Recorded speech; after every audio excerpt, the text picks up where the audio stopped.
Bismillahirrahmanirrahim. Assalamualaikum warahmatullahi wabarakatuh. Apa khabar semua murid-murid kelas 1 di 5 SKS?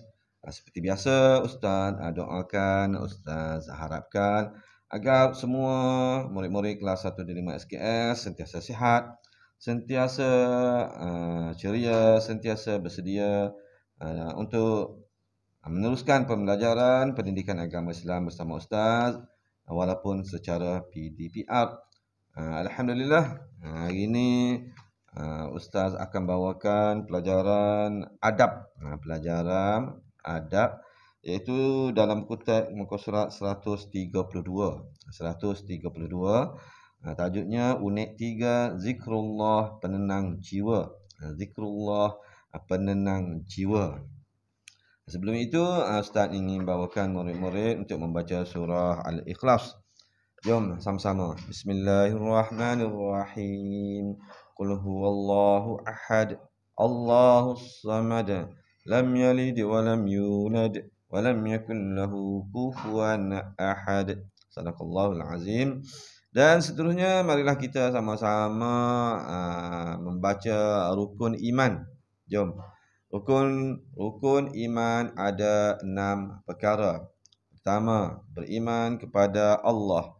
Kedua, beriman kepada malaikah. Ketiga, beriman kepada kitab. Keempat, beriman kepada Rasul. Kelima, beriman kepada hari kiamat. Keenam, beriman kepada qada dan qadar.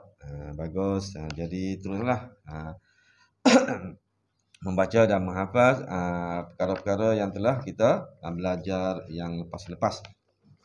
Kita terus kepada pelajaran hari ini, unit 3 muka surat 132 dalam kutub tajuknya Zikrullah Penenang Jiwa.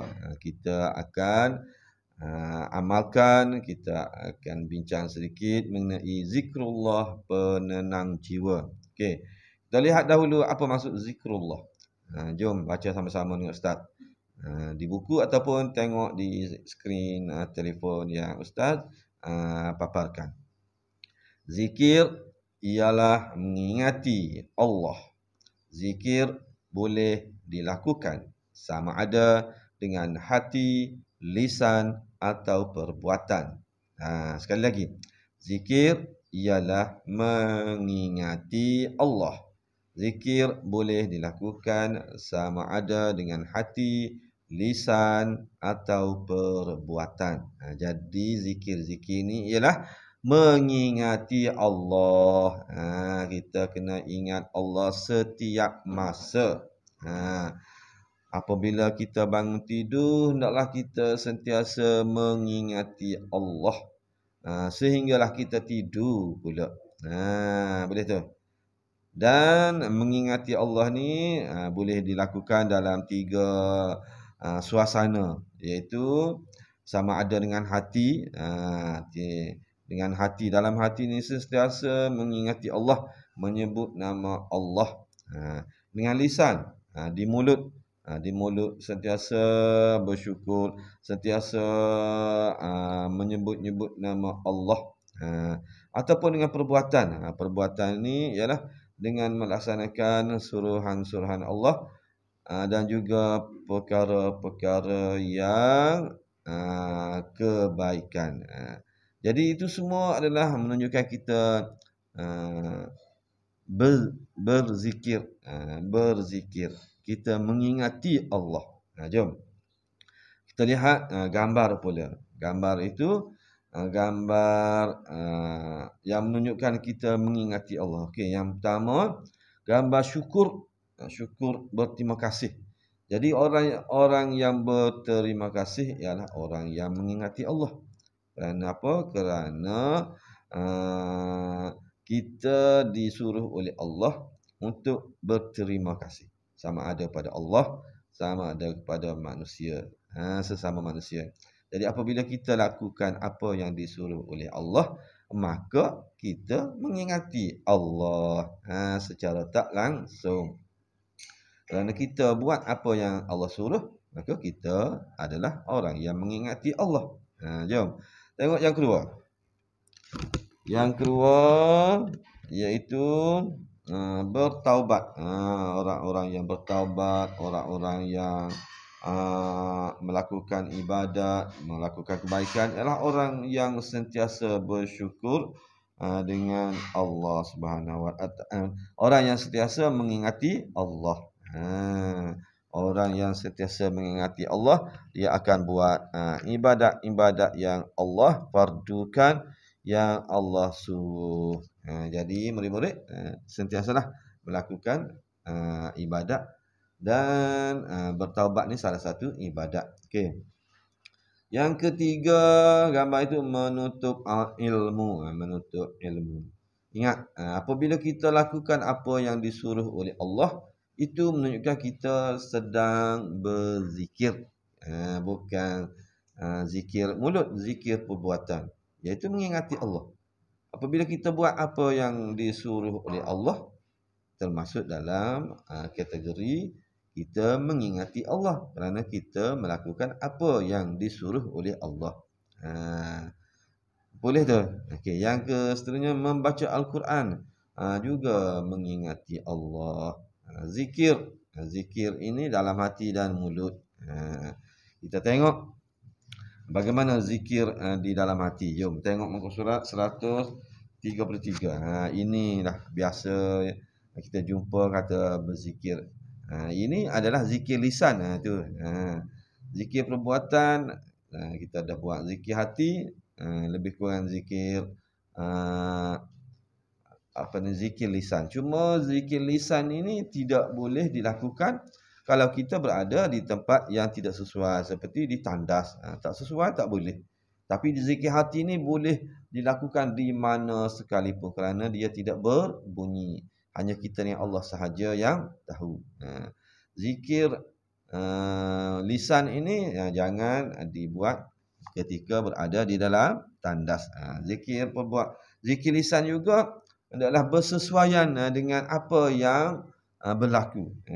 Tak boleh nak pakai sebut sahaja, kena bersesuaian. Bersesuaian. Kecuali selepas sembahyang. Lepas sembahyang ni boleh semua berzikir kerana itu adalah khusus mengingati Allah. Okey, jom. Ini kalau di luar sembahyang, contohnya kita sedang berjalan-jalan di jalan raya, kita pun tengok pokok yang cantik ataupun pokok bunga yang mekar, maka kita pun mengingati Allah dengan sebab apa? Subhanallah. Jom sekali lagi. Subhanallah. Lagi sekali.